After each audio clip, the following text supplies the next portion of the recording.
Bakit?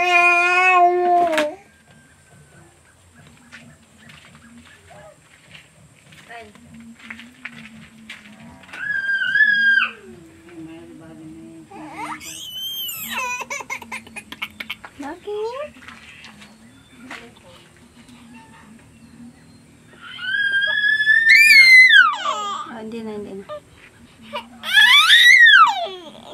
Yan, am-am mo yung duck mo. Pam-am mo yung duck. Pam-am mo. Pam-am mo yung duck. Saan sa ate? Tawag mo ate. Saan sa ate, bebe? Ha? Tawag mo ate.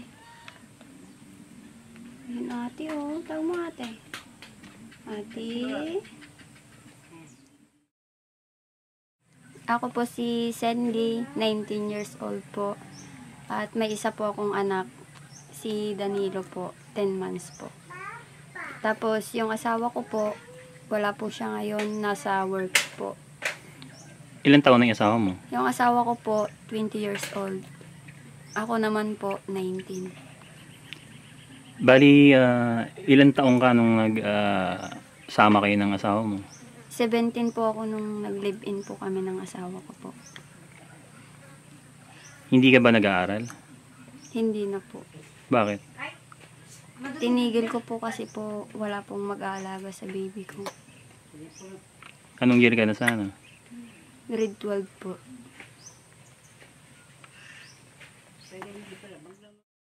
Ang sahod po ng asawa ko, 350 lang po per day.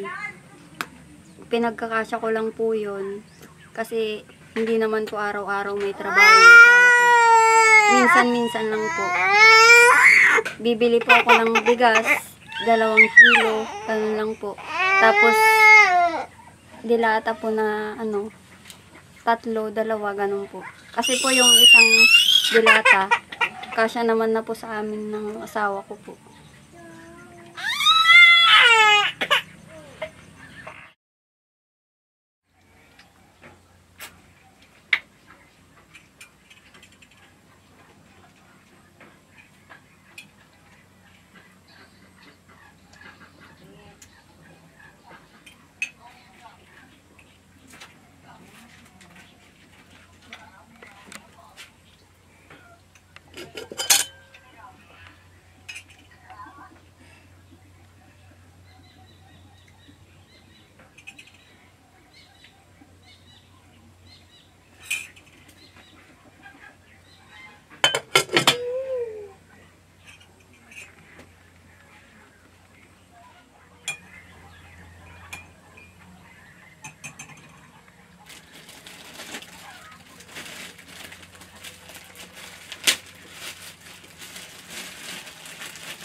Ito po sir, kain muna tayo ng tinapay.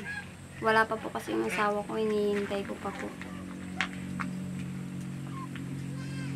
Para mamaya po pag dumating po, hintayin ko po yung inuwi niya po na pagkain po.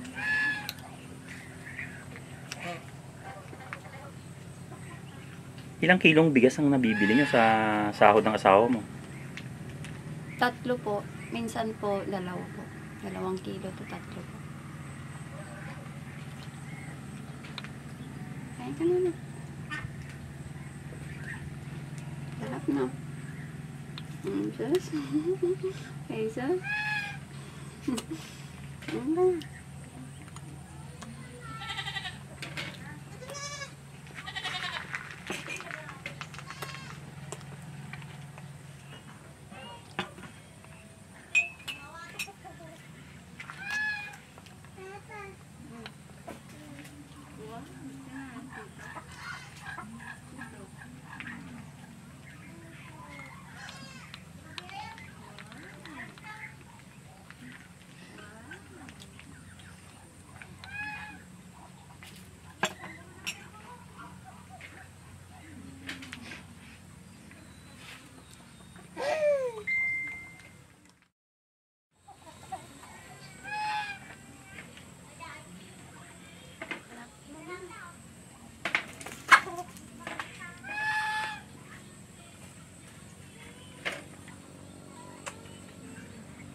Dede, ikaw?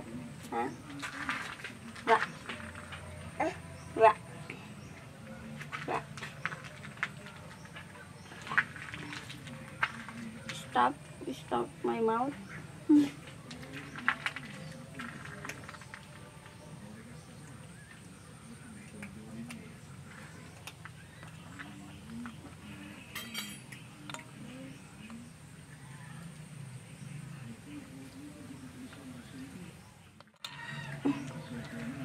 Dede, ikaw? Ha? Wa. Wa. Wa. Stop. Stop my mouth.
Dito.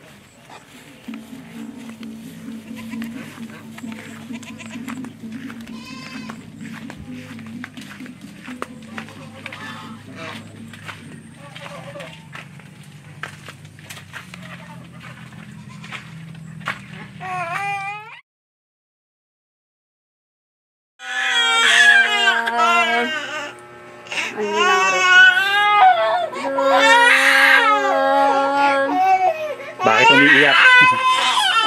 Ebe ko. Bakit umiiyak yung baby mo? Oto. Naantok po. Naantok. Opo. So, kamusta naman yung pagiging isang ina? Mahirap po. Bakit?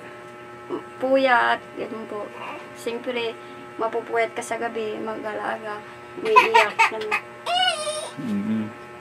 So, ngayon, nararanasan mo na yung Opo. pag-aalaga ng isang magulang, pag-aalaga, maging isang ina. La la.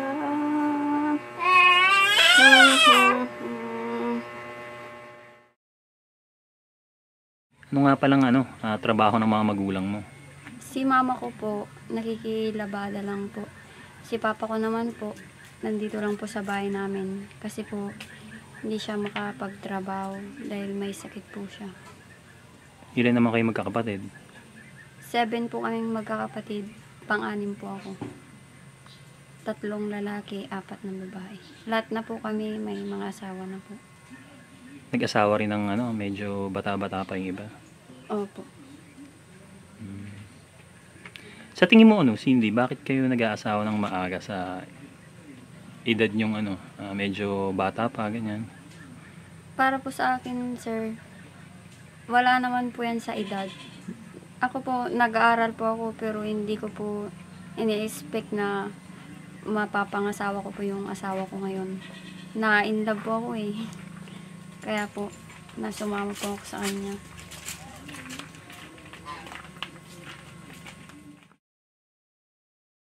Sir, ito po yung bahay namin. Pasok po kayo, sir.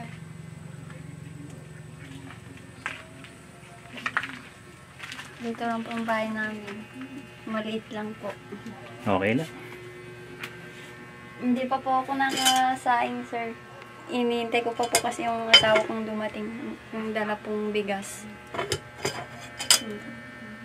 Wala pa po, hindi pa po nakasaing. Ang kusina mo to. Opo. Pasensya na po kayo makalat. Ay, natutulog. Dito po. Dito. Kasya naman na po kami dyan. 3 lang naman po kami. Diyan po kami natutulog. Ano yung gamit niyo dito? Gamit ko. Ito lang, electric fan. Yan lang po. Ito yung mumurahing electric fan, ano? Tag 250 lang po yan, sir. 200 pesos. Opo, 200. Tapos, ilaw. Ito. Opo. Naka, ano po kami doon kay ate ko po. Para kahit pa paano may ilaw kami. Nakakonect kayo. Opo. Magkano naman na binabayaran mo per month? 100 po. Monthly. Kasi ganito lang naman po. Chilling Mm. pan tsaka ilaw. So, wala kang ibang mapaglibangan dito. Wala na po. Maganda po sana kung may magbigay po ng TV po. Para TV? Po, opo. Bakit? Para po yung anak ko po, siyempre po, may libangan. Kami din po ng asawa ko pag uwi niya. Ganun po. Ba't yung pati ate mo walang TV? Wala po. Pati sila, mama ko po.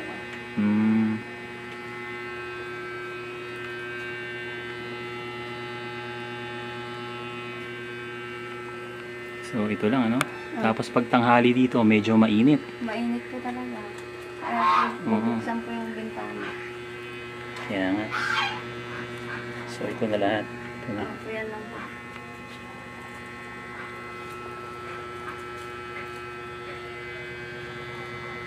Isa naman yung CR nyo dito. Doon po sa likod. Pwede bang makita?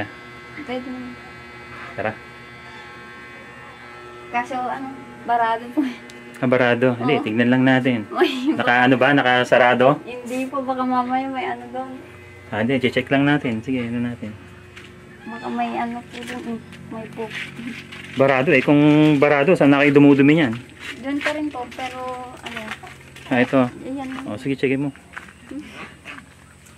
Ito. So, ang problema nyo dito is barado. Opo.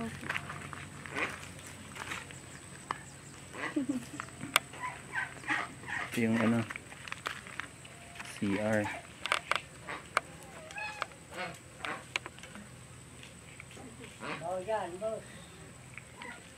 So, barado yung CR nila. Barado po. Mm.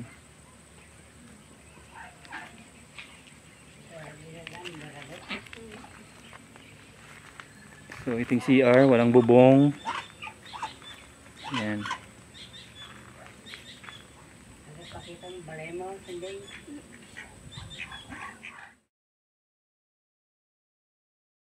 Ano pong sakit nyo, tatay? Oo.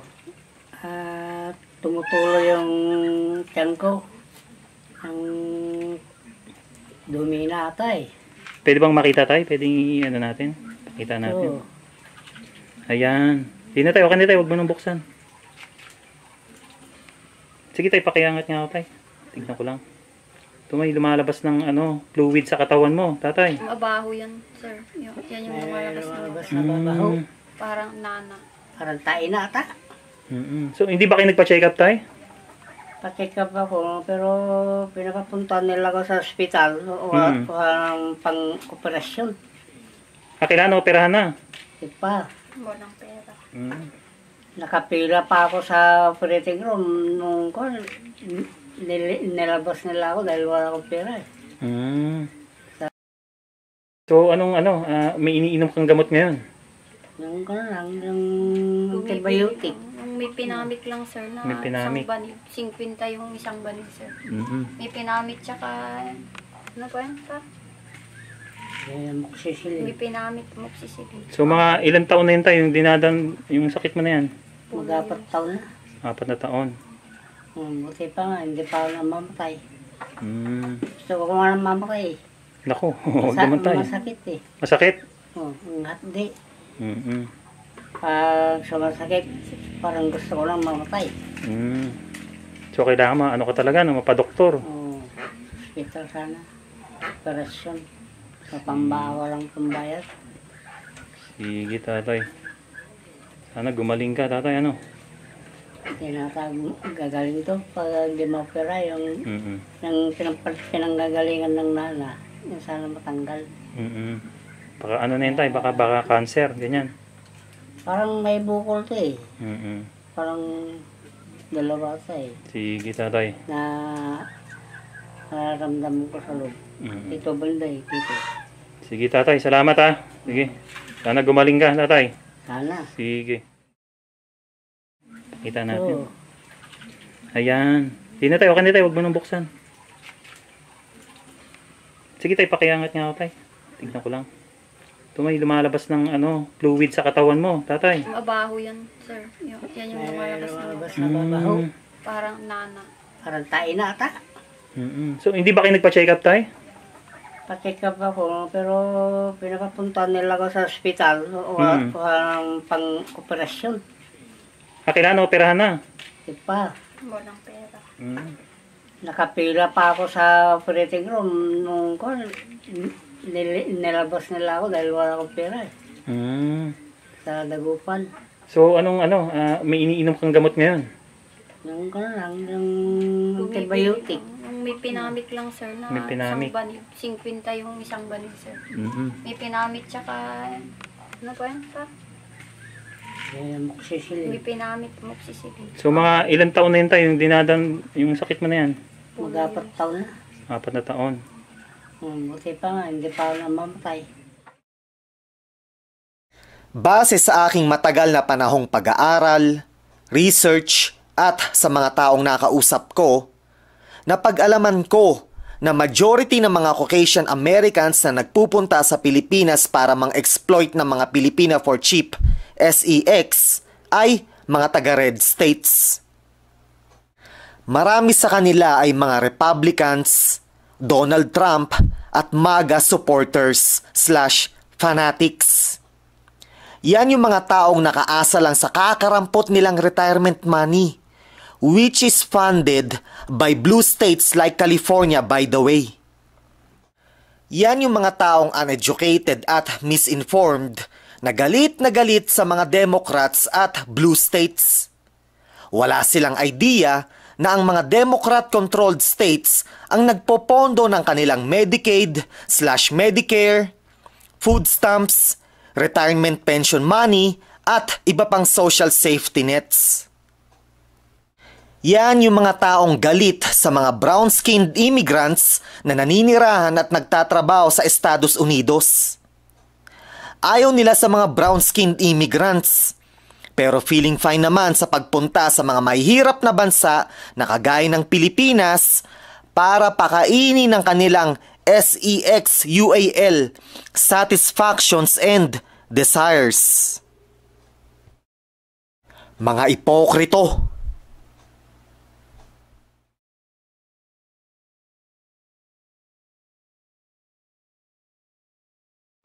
Recently lang mga katoto ayon sa mga online news articles, may report sila. Ang sabi nila na ang bansang Pilipinas daw ang pinakadelikadong bansa sa buong mundo. The Philippines ranked number 1, followed by Colombia, and then Mexico. Ano ang masasabi nyo dito mga katoto, na ang bansang Pilipinas daw ang pinakadelikadong bansa sa buong mundo? Agree ba kayo o disagree?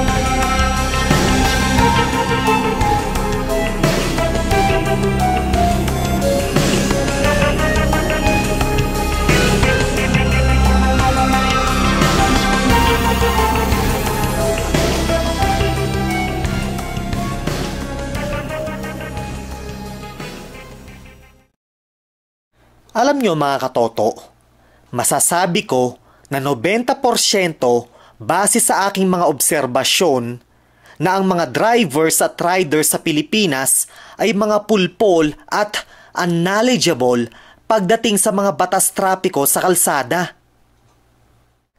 Hindi nila nauunawaan ang term na right of way. Hindi nila alam kung sino ang may right of way at kung sino ang dapat mag-yield and or huminto. Blanko ang utak niya mga yan. Yang term na right of way hindi pa nila narinig yan. Tsaka isa pa, marami sa mga drivers at riders sa Pilipinas ay hindi sumusunod sa mga batas trapiko. Puro pasaway ang mga yan. 90% ng mga drivers at riders sa Pilipinas ay mga pulpol. Yan ang masasabi ko.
Ako po si Daniel, 20 years old at kinakasama ni Cindy.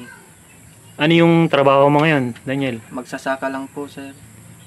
Magkano ang sinasahod mo doon? 350 lang po per day. Sa hirap ng buhay, pinagkakasya-kasya ko po yung 350 sa araw-araw namin na tinutustusin sa bahay. Yung trabaho mo, regular ba yon? Araw-araw ka may trabaho? Hindi po, pasadlan-sadlan lang po kung sino po magtatawag sa akin. Tsaka lang po ako pupunta. Kasi mahirap po yung lugar dito, walang maraming trabaho. Kasi liblib na lugar po. Matanong ko lang, Daniel, ano naman ang trabaho ng mga magulang mo? Magtitinda-tinda lang po sila ng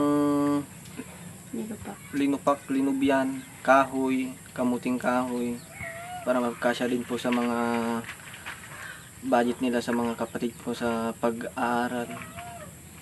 Kinakasya-kasya po nila yun. Anim po kami magkakapatid, kaya 5 na lang po sila doon, kaya nag-aaral silang mga kapatid ko. 3 silang nag-aaral. Kaya pinagkakasya-kasya nila yung pinag-araw-araw ng tinagtitinda ng linubyan. Paano naman kayo nagkakilala ni Cindy? Doon po sa amin, nagbakasyon po sila doon. Nakilala ko po. Alam mo naman po yung love life, hindi maiwasan. Kaya 9 love, nagganyan, nagganto. Kaya kami nagsama. Hanggang sa lumipat kami dito. Kasi doon medyo mahirap din ang buhay doon. Wala ding matrabaho. Parang medyo mas maano pa dito konti, mas meron pang mapagtatrabahuan, sideline. Kagaya ngayon, sir, wala akong nayuwing pagkain. Ang madidiskartehan ko lang, mangungutang na naman ako sa tindahan. At sa pagdating na lang ng sahod, tsaka ako na lang babayaran. Kaya walang natitira sa sahod ko.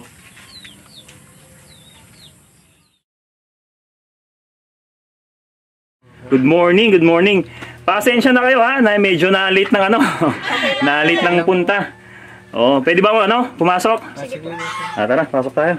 Pasok po kayo sa bahay namin maliit. Ayos lang. Ganto rin sa amin.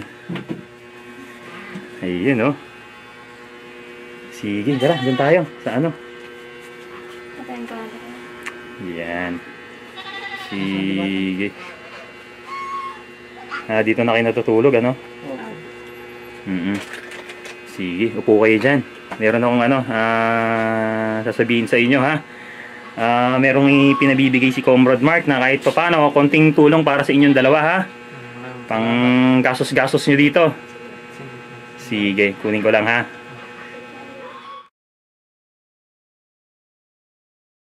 Ito para kahit ano, makatulong sa inyo. Nako, umiiyak na si baby.